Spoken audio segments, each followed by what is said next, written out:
ఓం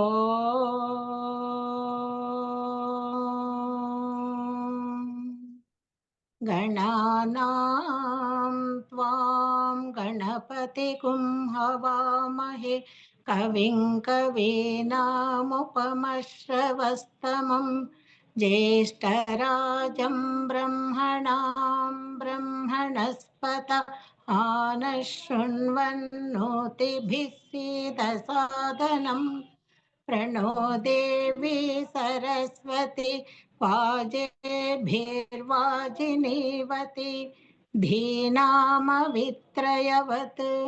गणेशाय नमः सरस्वत्यै नमः श्रीगुरुभ्यो नमः हरिः ओम् मातृदेवो भव पितृदेवो भव आचार्यदेवो भव अतिथिदेवो भव ఓం. ఇప్పుడు మనం నాగపంచమి గురించి మరియు గరుడ పంచమి గురించి వివరణ తెలుసుకునే దానికి ప్రయత్నిస్తాము. నాగ పంచమి అంటే నాగులు ఎవరు, గరుత్మంతుడు ఎవరు అనే దానికి మనకి మొట్టమొదట కృతయుగానికి వెళ్ళాలి.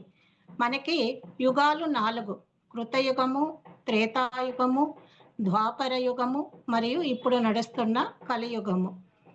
ఈ కృతయుగంలో మనకి కశ్యప ప్రజాపతి అనే ఒక మహర్షి ఉన్నారు. వాళ్ళకి కద్రువ, వినుత అనే 2 భార్యలు ఉంటారు. ఆ కద్రువ, వినుత అనే 2 భార్యలకు కద్రువ అనే వాళ్ళకి పాములు జన్మిస్తారు. వినుత అనే వాళ్ళకి గరుత్మంతుడు మరియు ఇంకొకడు అన్నగారు అరుణ అనేసి. వీళ్ళు ఎలా వచ్చారు అనే దానికి మనకి పురాణ కథ ఉంది. కద్రువ వినుతకు ఫస్ట్ వినుత వచ్చి గరుత్మంతుని యొక్క తల్లి. వాళ్ళకి ఫస్ట్ వాళ్ళు ప్రెగ్నెంట్ అవుతారు. ప్రెగ్నెంట్ అయినప్పుడు వాళ్ళకి 2 గుడ్డలు అంటే ఎగ్స్. ఆ ఎగ్స్ 2 ఎగ్స్ బయటకు వస్తుంది. అప్పుడు వాళ్ళ వినుత అనే కద్రువ అనే వాళ్ళకి అయ్యో వాళ్ళు పిల్లలు కంటున్నారు, నాకు ఇంకా పిల్లలు కాలేదు అనేసి పోయి వాళ్ళ భర్తను అడుగుతారు. ఒక సంధ్యావేళ వచ్చి కోరిక కోరినప్పుడు నాకు ఇప్పుడే కావాలి తీర్చు అంటే అటం పడుతుంది ఆ అమ్మ. అటం పట్టినప్పుడు ఆ కద్రువ వచ్చి సరే సంధ్యావేళలో మనము సంధిస్తామంటే మనకి పుట్టే బిడ్డలు మంచి వాళ్ళగా ఉండరు, రాక్షస గుణాలు ఉంటుంది అని చెప్తే కూడా వినలేదు. అప్పుడు కశ్యప ప్రజాపతి సరే నీ ఇష్టం అనేసి వారికి అప్పుడు సంధ్యావేళలో వారిద్దరూ సంధిస్తారు. అప్పుడు ఆ అమ్మ ప్రెగ్నెంట్ అవుతుంది. ప్రెగ్నెంట్ అయిన తర్వాత వాళ్ళకి కద్రువ అనే అమ్మకి అందరూ పాములు జన్మిస్తారు.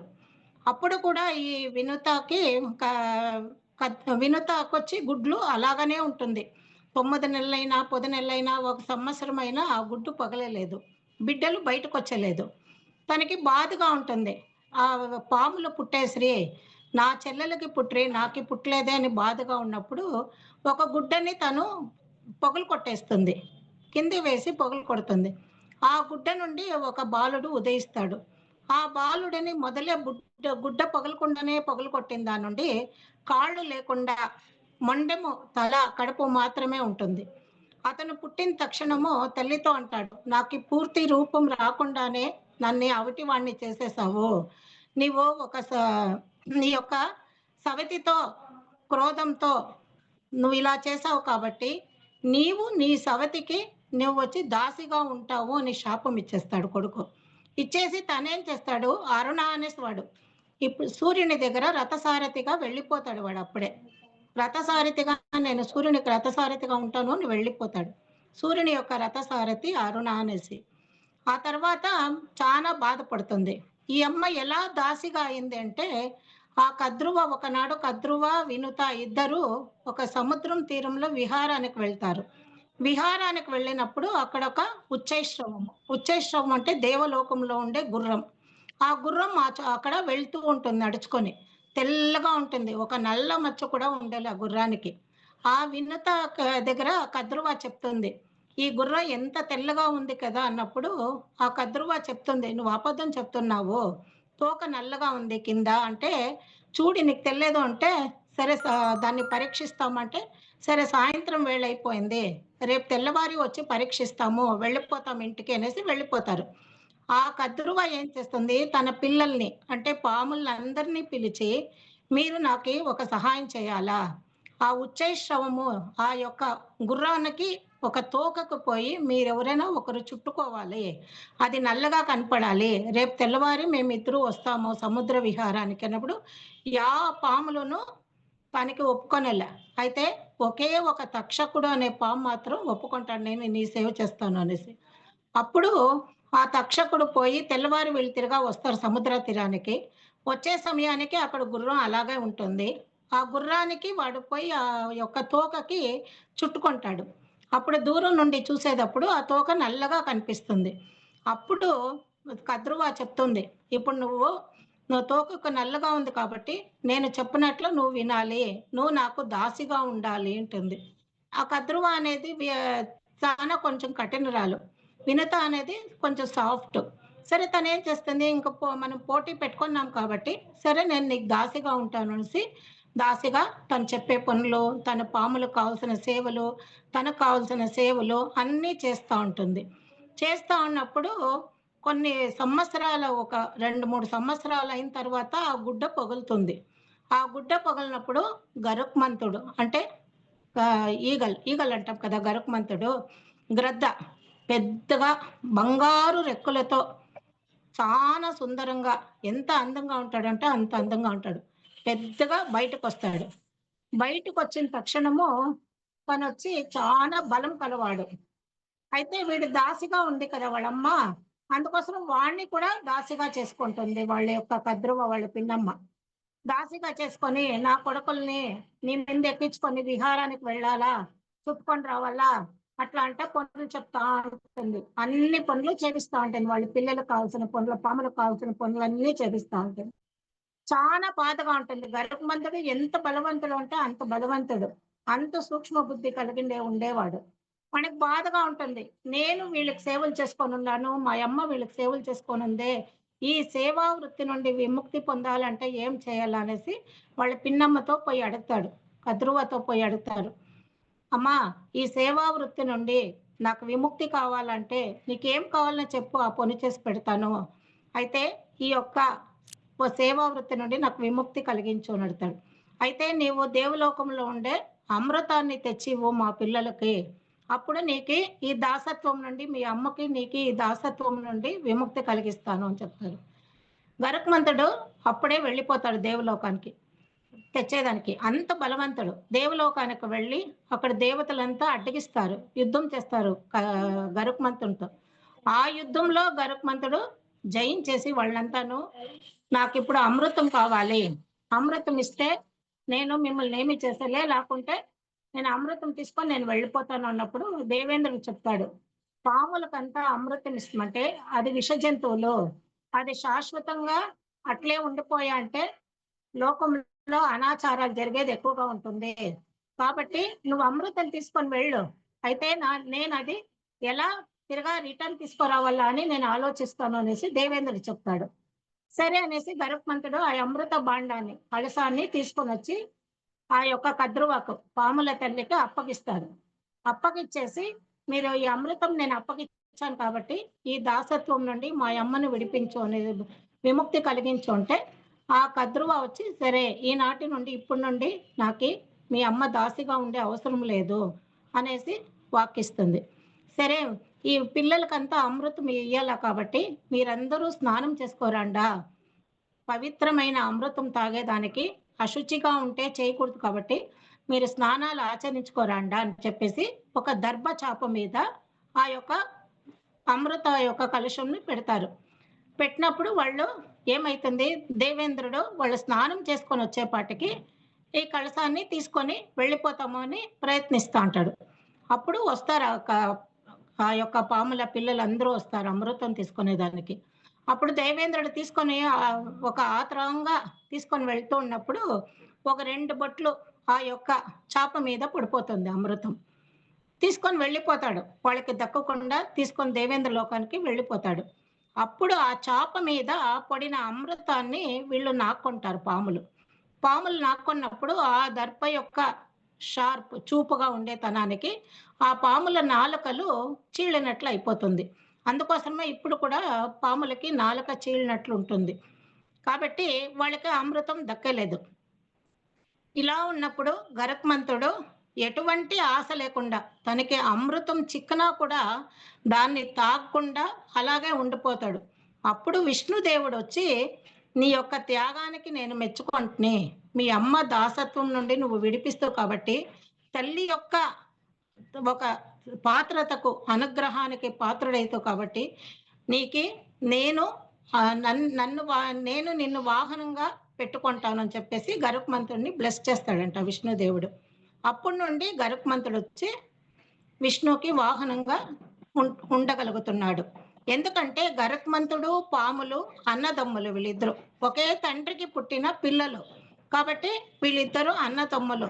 అయితే పా పాములకి ఒక గరుత్మంతునికి ఎప్పుడూ ద్వేషం ఉంటుంది. ఎందుకంటే వీళ్ళమ్మ ఇలా నడుచుకుంటుండే దాని నుండి ఎప్పుడు గరుత్మంతుని చూస్తే అయితేనే ఉండలేదు. ఇలా ఉన్నప్పుడు భగవంతుడు ఏం చేస్తాడు, ఆ తక్షకుడు అనేవాడు మాత్రందా సహాయం చేస్తుంది కాబట్టి ఆ కద్రువ మిగతా పాములకంతా శాపం ఇచ్చేస్తుంది.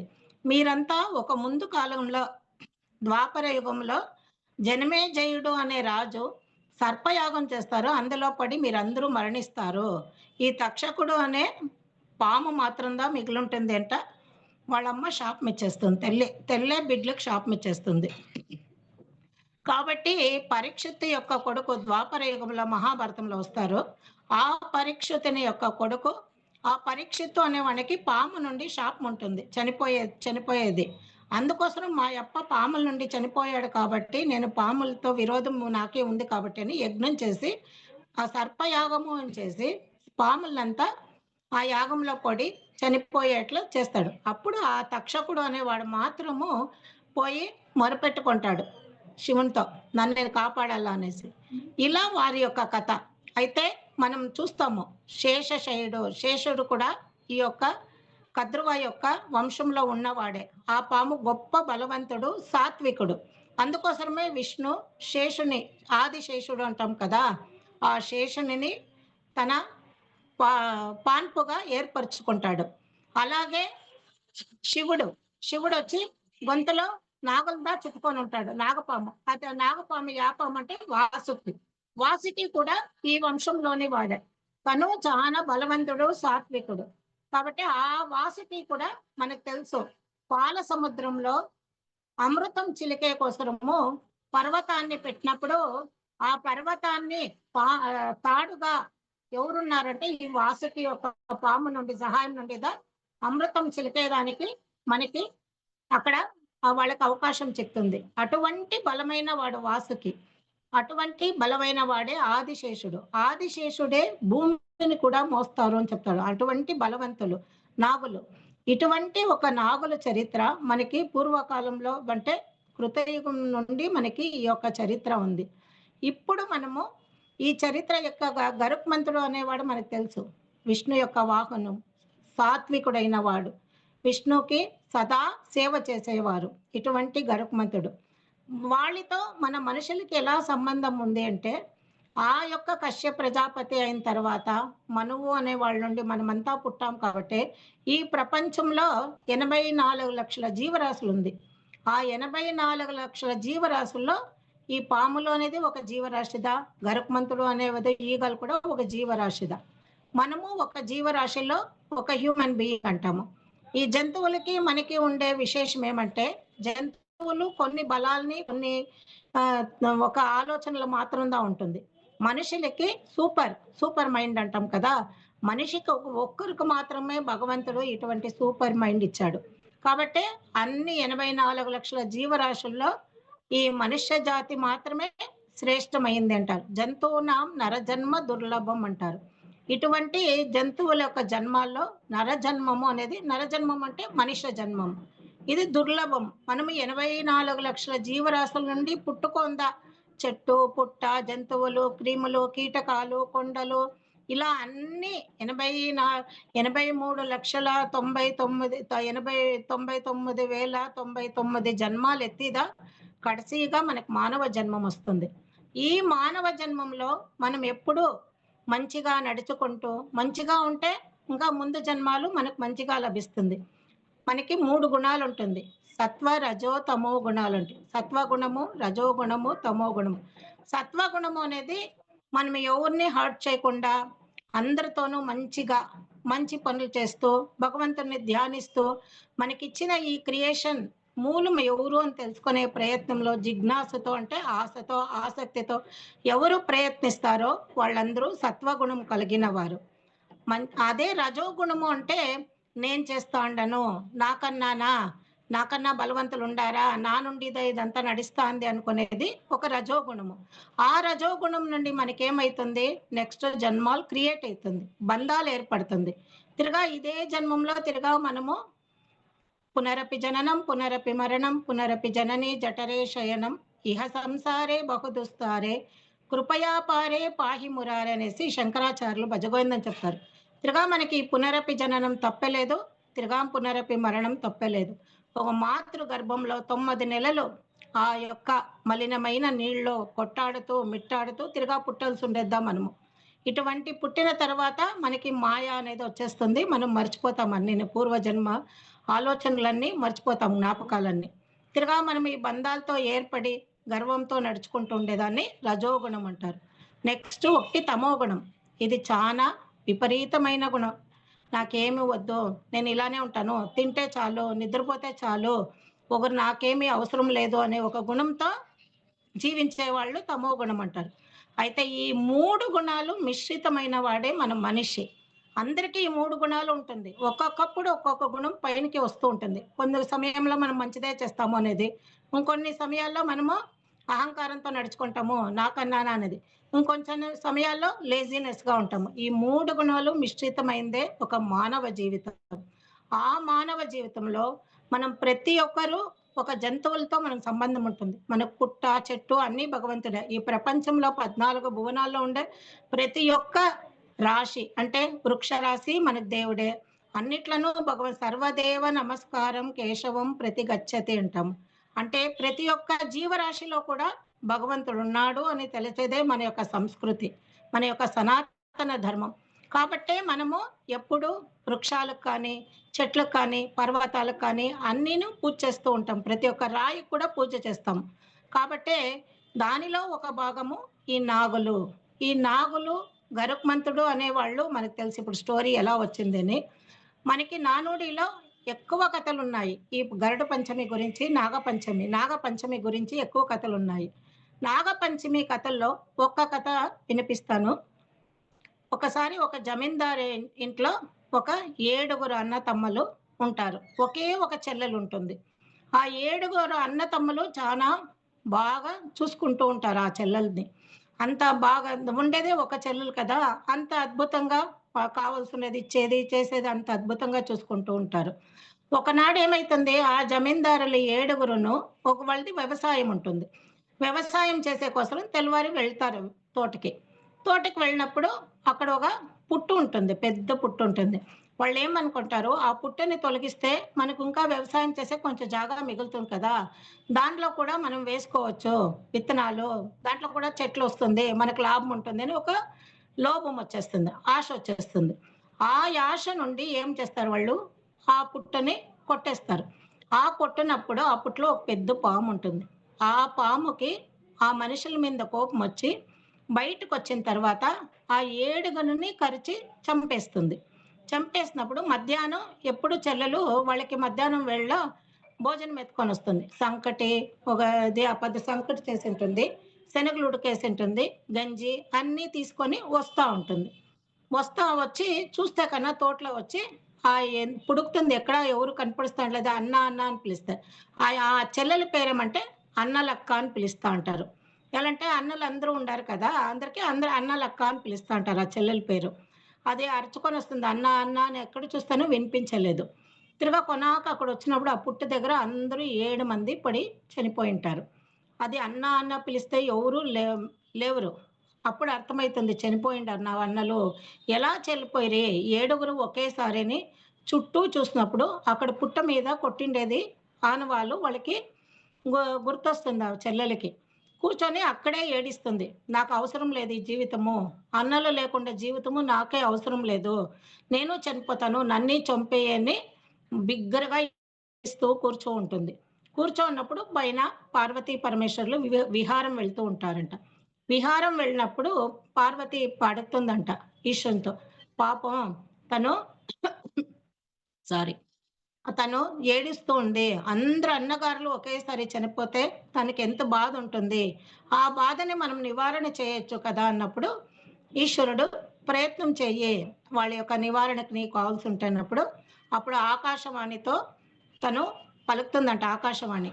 "నువ్వు మీ అన్నగారులు బతకాలి అంటే, జీవితంతో ఉండాలంటే, నువ్వు గౌరీ అక్కడ మంటితో గౌరీ చేసి, గౌరీ పూజ చేసి, నైవేద్యం చేసి, ఆ నూగులతో చలిబిండి అంతా పెడతాం కదా! అదంతా చేసి వ్రతం చెయ్యి. నీ నీ అన్నగారులు బతుకుతారు" అన్నప్పుడు తనేం చేస్తుంది? అప్పుడే అక్కడ బావిలో పోయి స్నానం చేసి, నేనిప్పుడు పోయి నేనేమి రాలేను. కాబట్టి నేను తెచ్చిందే సంకటే నీకి నైవేద్యం పెడతాను. చలిబిండిగా చేస్తాను. ఆ శనగలే నూగులు అనుకొని దాన్ని దొంచి ముద్ద చేసి నీకు పెడతాను. నల్ల నూగులు. అక్కడ తోటలో నూగులుంటుంది. అది తీసి ఒలిచి నల్ల నూగుల్నే కొంచెం ముద్దగా చేసి, చలిపిండి చేసి, నా మంటతోనే గౌరమ్మను చేసి, అక్కడ బంకమట్టితో ఉండే గౌరమ్మను చేసి, అక్కడే కూర్చొని ప్రే చేస్తుంది కూర్చొని. దేవి నీవే నా యొక్క అన్నగారిని బతికించాలా అని ప్రేయర్ చేస్తుంది. ప్రేయర్ చేసినప్పుడు ఆ దేవికి కరుణ కలిగి, ఆ పణిగౌరి వ్రతము అంటారు దాన్ని. ఆ పణిగౌరి వ్రతాన్ని చేస్తుంది. చేసినప్పుడు ఆ అన్నగారులందరూ బతుకుతారు. బతికినప్పుడు ఎక్కువగా సంతోషమైతుంది. తర్వాత దాన్ని పెళ్లి చేసి పంపించిన తర్వాత కూడాను, నాకీ భోజనము నేను పెట్టాలి మీకి, మీరు నా చేతులతో తినాలంటే నేనేం చేయాలా అన్నప్పుడు ఆ అన్నలక్క చెప్తుందంట. ప్రతి సంవత్సరము ఆనాడదా అది చతుర్థి దినమంట, చవితి దినమంట అది. దానికే నాగల చవితి అని పేరొస్తుందంట. అది ఆ యమ్మ చేసిన తర్వాత. ఆనాటి నుండి ప్రతి సంవత్సరము తను నాగల చవితి యొక్క వ్రతం చేసి, ఆ యొక్క అక్షంతలను ఆ యన్నగారుల మీద ఆరచేసి చెల్లి మనం చేస్తాం కదా! అలాగా స్వీట్సు అంతా ఇచ్చి చేస్తూ ఉండంట. వాళ్ళొచ్చి వీళ్ళింట్లో భోజనం తినుకొని, తను చేసి పెట్టిండే వంట తినుకొని, వాళ్ళకి తను ఆశపడేట్లా గిఫ్ట్‌లన్నీ తెచ్చిస్తూ ఉంటారంట. ఇలా ఒక ఆడది 10 సంవత్సరాలు ఈ వ్రతం చేయొచ్చంట. 10 సంవత్సరాలు ఈ వ్రతం చేసిన తర్వాత తిరగా వ్రతం ఏం చేసే పనుండలేదు. ప్రతి సంవత్సరము ఈ వ్రతం చేసిన తర్వాత ఒక ముత్తైదుకి ఆ చింబలి, ఏమన్నా అప్పములు స్వీట్సు, లడ్డూలో స్వీట్సో ఏమో చేసి ఒకరికి వాయినం మాదిరి ఇయ్యొచ్చంట.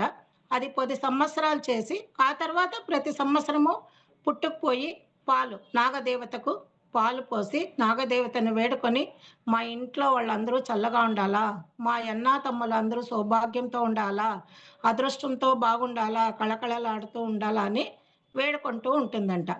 ఆనాటి నుండి ఈనాటి వరకు మనకి ఈ ఆచారం వచ్చింది. దీనినే మనము వాని యొక్క సోదరులు గరుత్మంతుడు కాబట్టి, మనం గరుడ పంచమి అని కూడా చెప్తాము. ఏనాడు వాళ్ళ యొక్క అమ్మకు దాసత్వం నుండి విముక్తి కలుగుతుందో, అది ఎవరి నుండి కలుగుతుంది? గరుత్మంతుడి నుండిదా కలుగుతుంది. కాబట్టి, ఆ గరుత్మంతుని నుండి కలిగింది కాబట్టి, మనము ప్రతి ఒక్కరు ఎవరు ఎవరికీ దాసత్వం ఉండకూడదు. అందరూ స్వతంత్రంగా బతకాలి అనే ఇచ్చ అందరికీ ఉంటుంది. కాబట్టే మనము ఆనాడు గరుడ పంచమిని అంటే గరుత్మంతుని కూడా సేవిస్తాము. వీళ్ళిద్దరూ పాములు కూడా విష్ణుదేవునికి వాహనము, శివదేవునికి కంఠాభరణంగా ఉంటారు. గరుత్మంతుడు విష్ణుదేవునికి వాహనంగా ఉంటాడు. పాము ఆసనంగా ఉంటుంది. కాబట్టి ప్రతి ఒక్కరి జీవితంలోనూ విషసర్పాలను మనం భయపడకూడదు. అది మనమల్ని ఏమీ చేయదు. మనల్ని చేయాలా అని ఒక ఇచ్చ ఉంటేనే, విధి ఉంటేనే అది మనమల్ని కొరుకుతుంది కానీ, అయితే ఏ విషసర్పాలు ఎవరికీ హాని చేయదు. కాబట్టి మనము ఏ విషసర్పాలకు కానీ మంచి జీవితులు జీవులకు కానీ మనం ఎవరికీ హాని తెలపకూడదు అంటారు. హెల్ప్ ఎవర్, హర్ట్ నెవర్ అంటారు. అన్నిటికీ సహాయం చేయాలి. మనకి ఒక 5 ఋషిత్వం అంటే మనము 5 రకాలుగా జీవించాలా అంటారు. ఎందుకంటే భూతములో అనేది మన పక్కలనే ఉంటుంది. ఇప్పుడు ఒక జంతువులు లేకపోతే మనం జీవించలేము.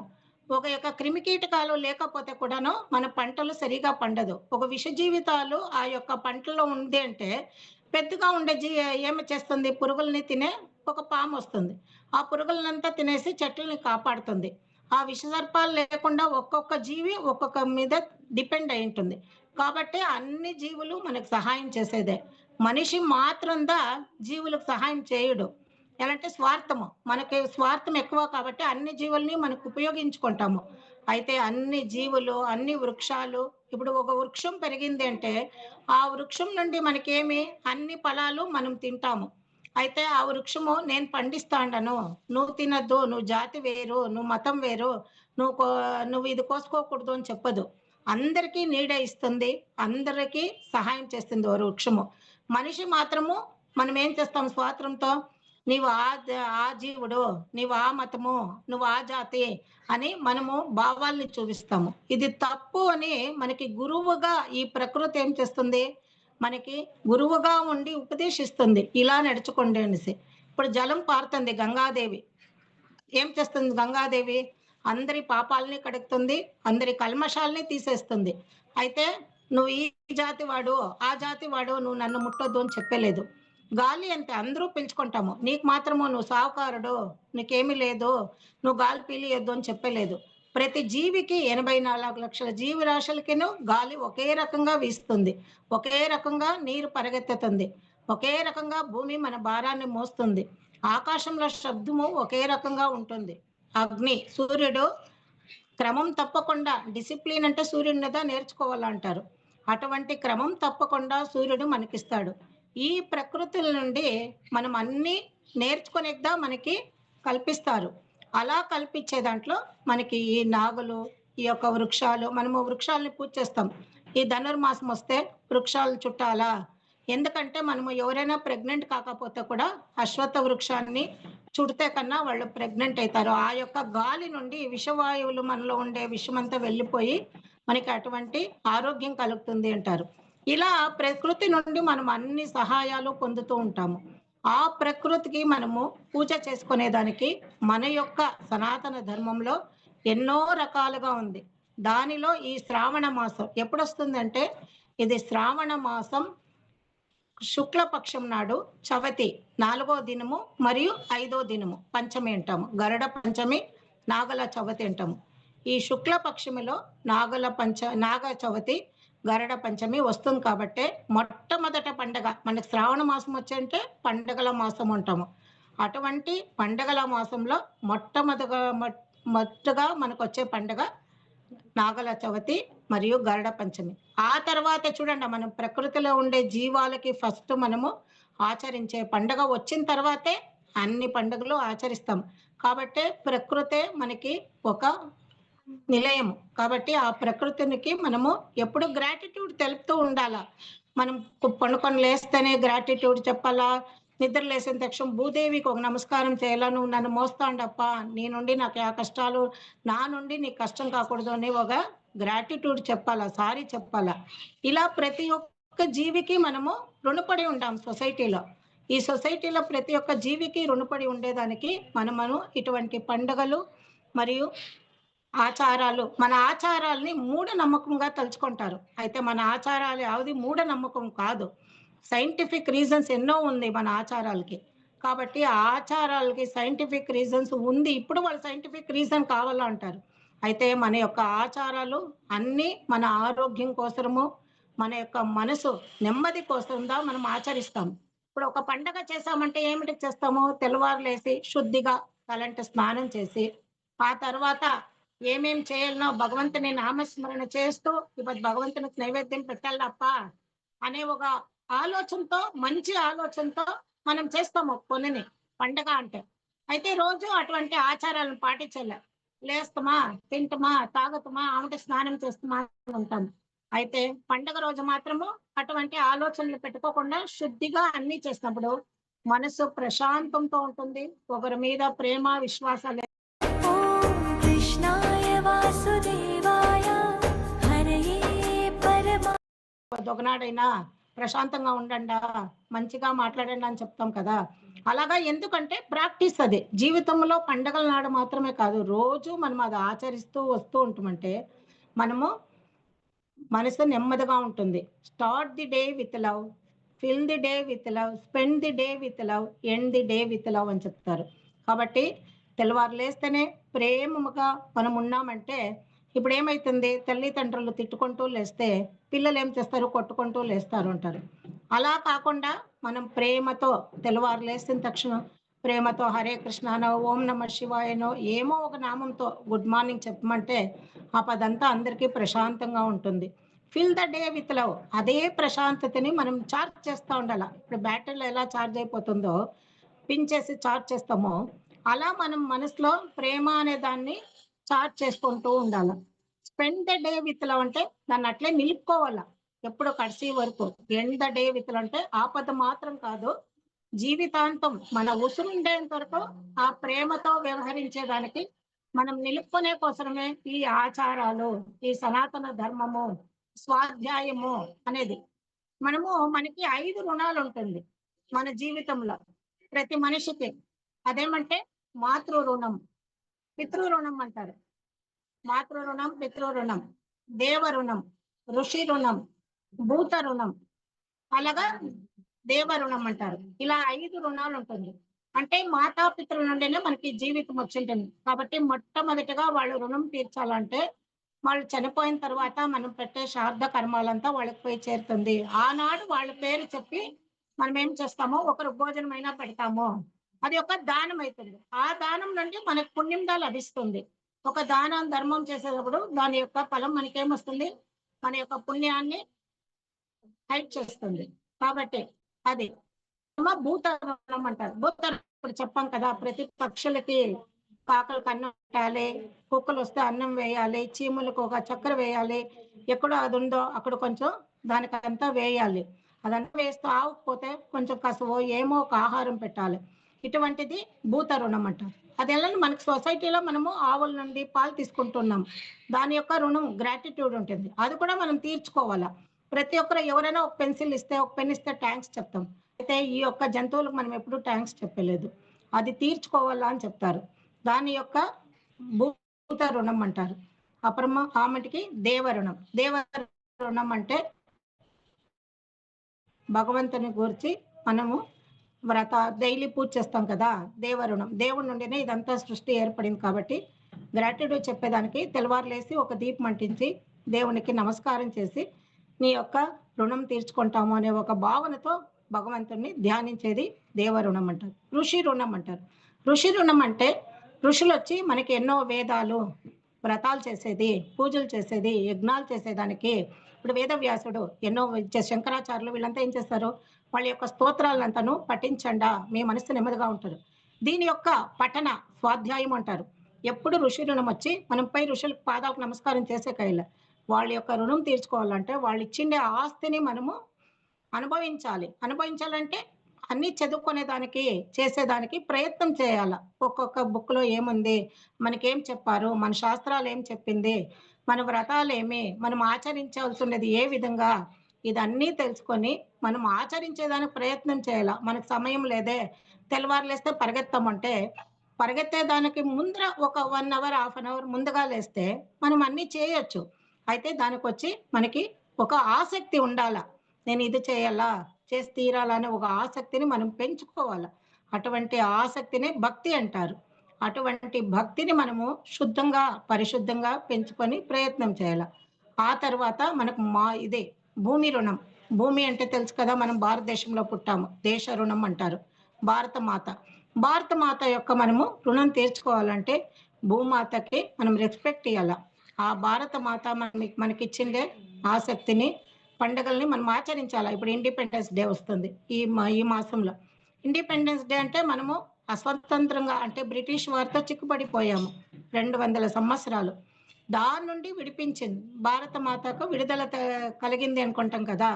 అటువంటి ఆచరణలు చేసినప్పుడు మనము భక్తితో ఒక జనగణమన, వందే మాతరం ఇలా మనము దేశ రుణం తీర్చుకోవాలా. మనం ఉండే జగాలనే మనము రుణం తీర్చుకోవచ్చు. అటువంటి ఒక రుణాన్ని మనం తీర్చుకోవాలి.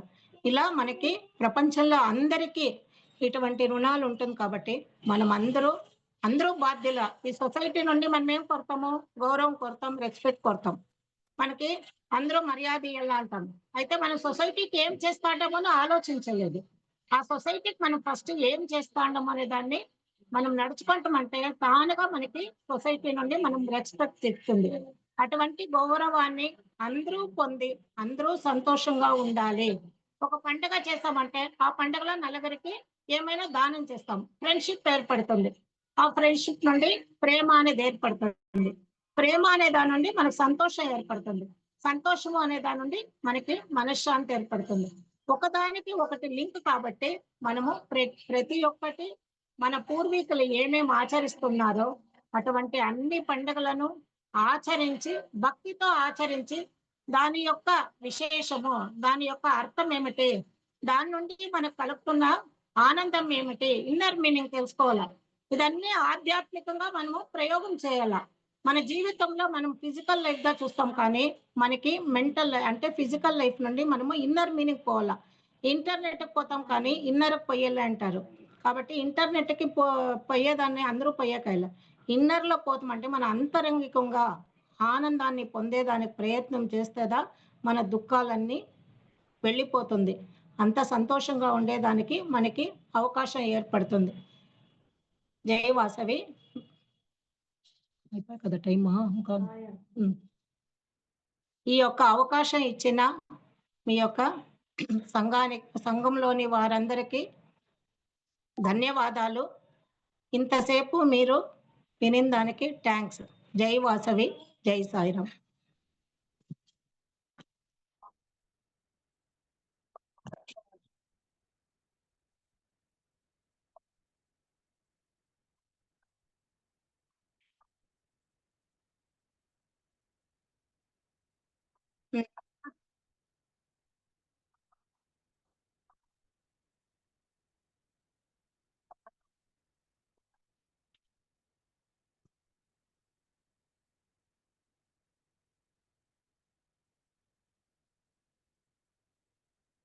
మా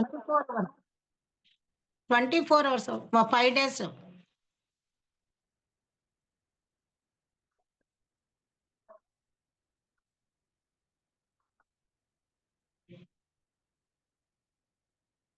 థ్యాంక్స్ అమ్మా.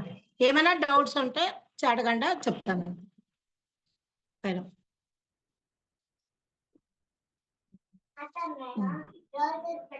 అంతేనా? I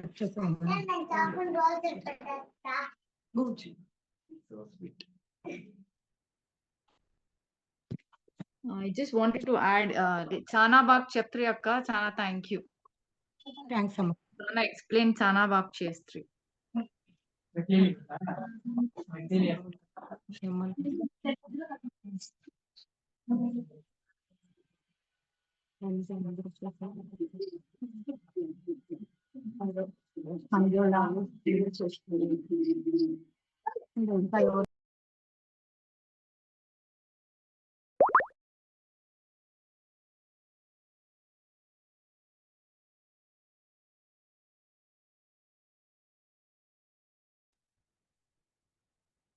చాలా థ్యాంక్స్ అండి, చాలా బాగా చెప్తున్నారు. Thank you very much. జై వాస్వి, జై జై వాస్వి. చాలా థ్యాంక్స్ ఆంటీ. ఇది నాగ పంచమి కథ చెప్పింది మాకెంతో గుర్తునుండే. It was a good opportunity మాకు గుర్తయింది దానికి. అండ్ థ్యాంక్స్ టు కవిత అక్క ఫర్ దిస్ ప్లాట్ఫామ్. థ్యాంక్స్ అన్ని మెంబర్స్ జాయిన్ అయిండే దానికి. Thank you so much for joining. జై వాస్వి. చాలా థ్యాంక్స్ ఆంటీ. చాలా థ్యాంక్స్ అండి, చాలా బాగా ఎక్స్ప్లెనేషన్ బాగా చేస్తుంది. చాలా థ్యాంక్స్ అండి. Thank you very much. Thank you. జై వాస్వి.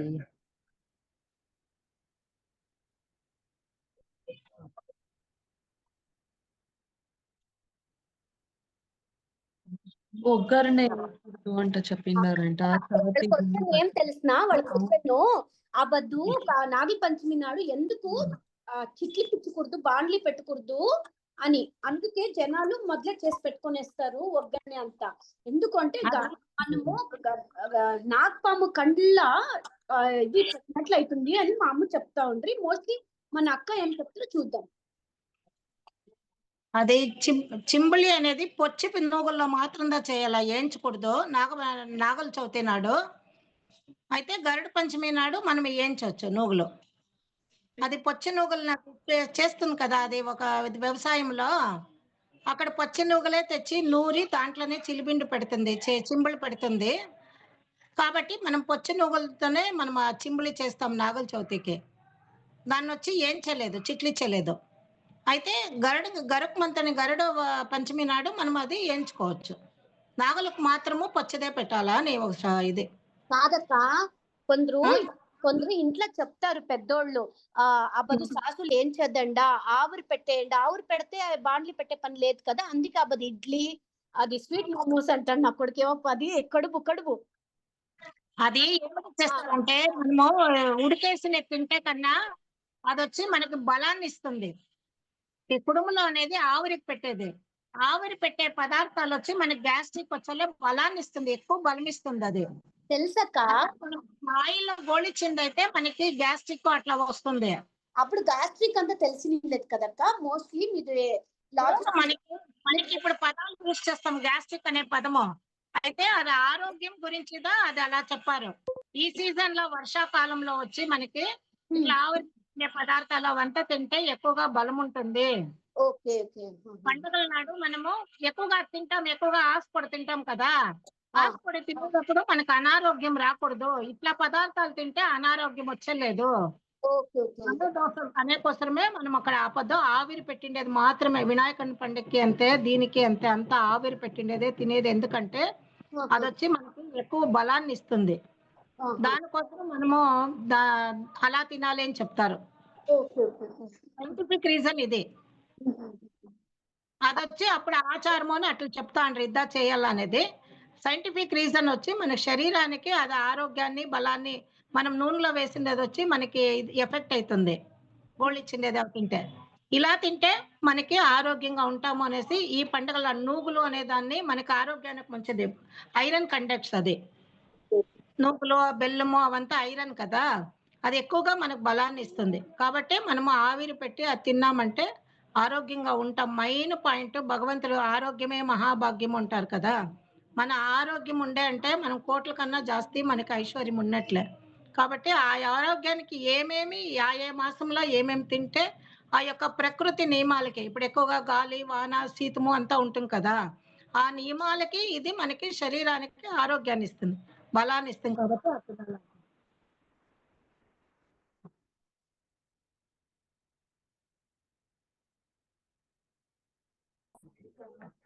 ఓకే, ఇంకెవరికైనా ఏమైనా క్వశ్చన్స్ ఉందా?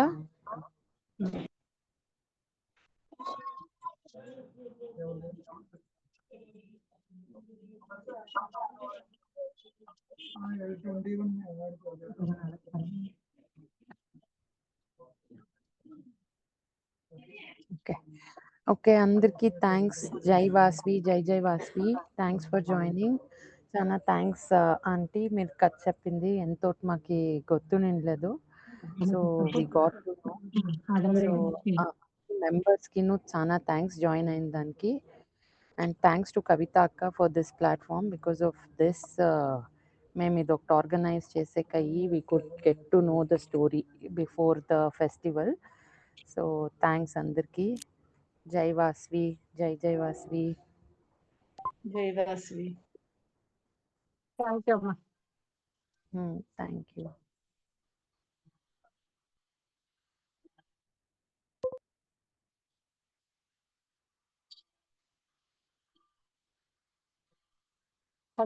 చేస్తున్నా ఆంటీ మీరు లీవ్ చేయొచ్చు. Okay, thank you.